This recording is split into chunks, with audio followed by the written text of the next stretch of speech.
Frika nga një konflikt i mundshëm midis vendeve të Ballkanit Perëndimor është në rënje.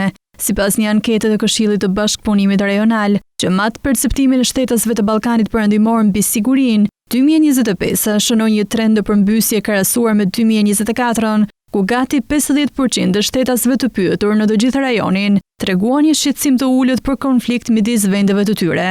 Në Shqipëri, shqetësimi publik për mundësinë e luftës në rajon ka ndryshuar dukshëm. Gjatë vitit të kaluar, 53.6% e qytetarëve shprehën shqetësim të lartë, por kjo ra në 44.5% në vitin 2025, ndërkohë pjesa e tyre me shqetësim të ulët u rrit nga 43% në 50%, që tregon një besim në rritje se konflikti rajonal është i pamundur. Bosnia dhe Hercegovina ka nivelin më të lartë të shqetësimit në lidhje me një luftë midis 6 shteteve të Ballkanit Perëndimor.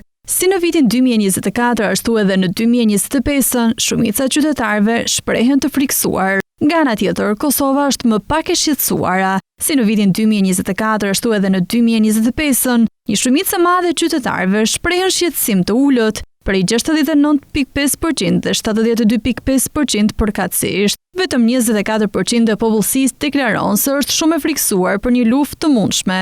Këto të dhëna sugjerojnë një ndjenjë të fortë dhe në rritje të sigurisë në Kosovë në lidhje me mundësinë e konfliktit të brendshëm në rajon. Në të kundërt, shumica e qytetarëve serbë mbeten të shqetësuar për një luftë të mundshme midis Ballkanit Perëndimor. Në vitet 2024 dhe 2025, rreth 53.8% e popullsisë ishte shumë e frikësuar se mund të ndodhte një konflikt rajonal.